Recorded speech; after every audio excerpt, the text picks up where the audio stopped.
roll up to the club in my 1964 Caddy Street, ready to stunt at 1:45. Oh, hey, how you doing? Hey there, folks. How you doing today? Welcome back to the channel. Please bear with any background racket that you might hear throughout this production. We are on location where life happens. There's stuff going on out there that can sometimes be heard on these productions. Let's not let it stand in the way of the fun that we have in store for you. Now, I had planned to make this video a few months ago, but with everything that I've had going on this summer, it just got pushed to the back burner. That said, you know what? It's still hot. So sit down with a nice frosty beverage and enjoy the show.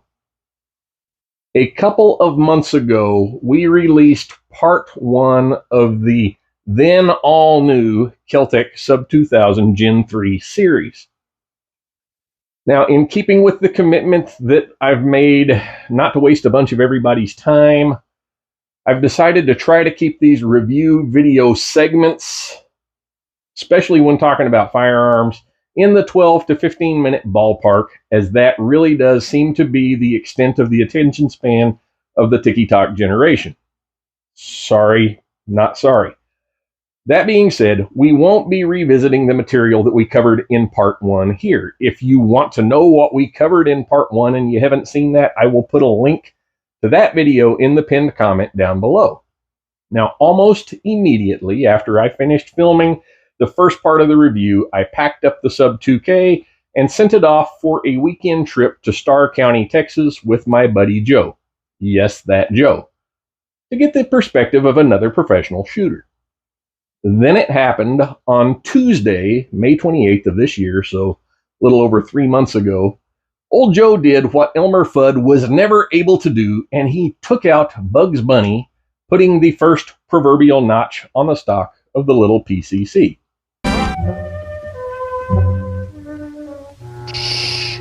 Be very, very quiet. I'm hunting rabbits. Long story short, old Joe fell in love with the little Kel-Tec and has been scouring the urine-scented back alleys of the internet looking for a good deal on one to call his own. He did, however, make a few suggestions, which we will cover here in the very near future, but not all in this episode, as I have to try to get as much mileage out of this thing as I can after all, so it's going to be a couple of parts by the time it's all said and done.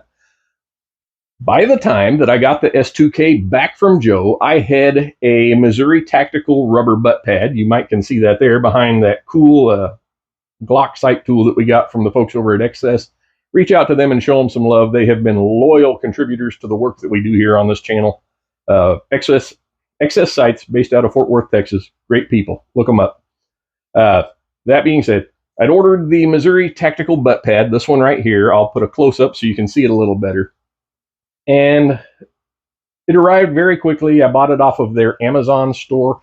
Now, at that time, which was the end of May, first part of June, Missouri Tactical did not have a 3rd gen butt pad listed on their website. Well, utilizing what the FBI might call a clue, I looked at the buttstock on this 3rd gen and I looked at pictures of the 2nd gen model, and I figured I'd take my chances. Well, the gamble paid off, and if there's any difference at all in the overall dimensions between the buttstock area of the 2nd gen models and the 3rd gen, it's not enough difference to really make one.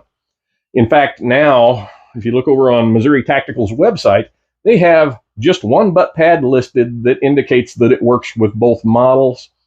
Whether or not there is any change in that one versus the one that they used to market just strictly for the Gen 2, I don't know. But I can tell you that the design was originally sold as fitting the 2nd generation. This one fits really well on the 3rd generation. There haven't been any issues with it at all. So with the Missouri Tactical butt pad in place, the overall length of the firearm is increased by about 1/2 inch. Now, as there are 3 adjustments for length of pull, this added length really isn't much of an issue in most cases, and for some larger, taller people, it might actually be an added benefit. After installing the butt pad, I took the S2K back out to the range to do some work with it, and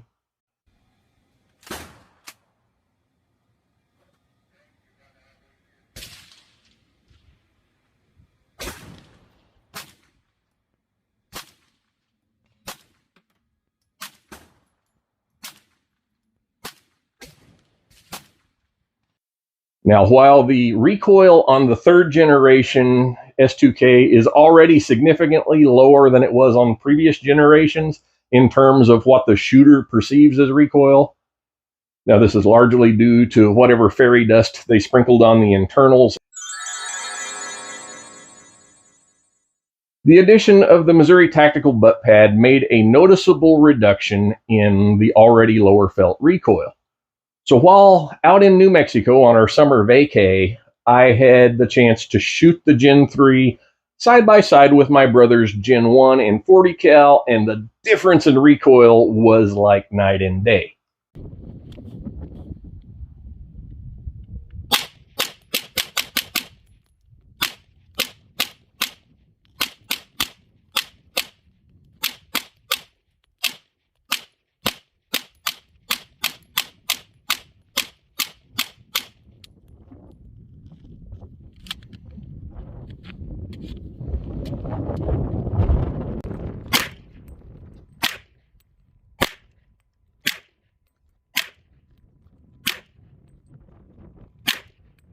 So is that it? Did we make an entire video to talk about nothing but the Missouri Tactical Butt Pad? Yep, that's it. Thanks for watching. Take care, and God bless. Nah, I'm messing with you. I'll give you all a freebie. We'll go back to what we were talking about earlier, and that was some of the suggestions that Joe had made. Now, we kind of have to tiptoe around through a minefield of what we can say in this environment. So, one of the suggestions that Joe had made was to mount a 29 round Clipazine on the front rail using Ranger bands. Now, if you're not high speed enough to know what Ranger bands are, I'll do my best to explain it to you without confusing you with a bunch of complicated vernacular. Long story short, they are thick, heavy-duty rubber bands, and for the most part, they're black.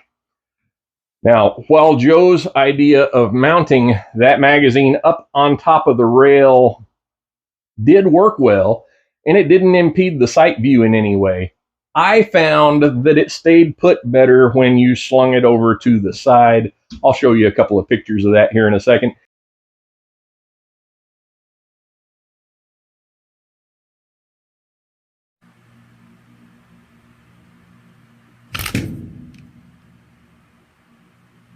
And it in no way affected folding the firearm for storage. Just know that if you have it on one side or the other, then you must fold it to the other side, but that's really pretty simple. Joe also mentioned that the little plastic guard, this thing right here, I'll put a close-up so you can see it a little better, that shields the safety from getting bumped one direction or the other, tended to dig on his thumb a little bit after extended range work.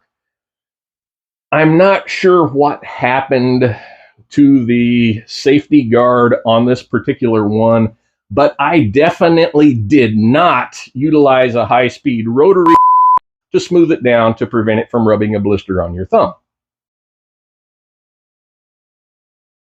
Joe, while knowing that I am a DIY mechanic and may need to work on my own AC system from time to time, suggested that I could store my excess things behind the safety button. I'll throw up a picture of it there so you can see what I'm talking about.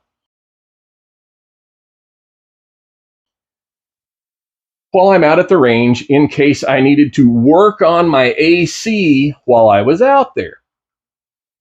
So I tried it, and while yes, it did give me a convenient place to store the O-rings, I noticed that it did get in the way of the safety button, which sticks out a little bit, of inadvertently getting bumped on when you're manipulating and folding the firearm, which had previously been an issue, so it didn't bother me so much that it got in the way of that. So don't say I didn't warn you. There were a couple of other things that he covered. We will cover them in depth on a future video. Let me know what you think. I've tried to keep this fun. I tried to keep it short, doing my best to entertain the masses. Let them have cake or eat cats or whatever it is people are doing these days. Anyway, that one's probably going to get me demonetized. You know, on that note, a little housekeeping. There are things that we just cannot say on here and keep the videos eligible for monetization. So, costs money to do this. We're trying to offset the cost of that a little bit. So thank you in advance for putting up with the stupid little commercials that come up and the sidestep of what we have to say and working around things. If you want to see videos that contain the how-to, that show the step-by-step, that are a little more in-depth and have a little bit more freedom of expression than what you see here on this platform, jump over to the Fed Up J. Lewis channel on Rumble and check us out over there. I don't think you'll be disappointed. If you look right down over here at the little box, you'll see our YouTube sticker and our Rumble sticker. The red one is the YouTube sticker. The blue and green one is the Rumble sticker. If you'd like to have one of those, we do still have some left. I would be happy to send you one. Let me know in the comment section down below. I will reach out to you and tell you how to get your address to me without the rest of the world having it. And I'll send you one, no strings attached, because I care. And I want to say thank you for watching. Take care and God bless.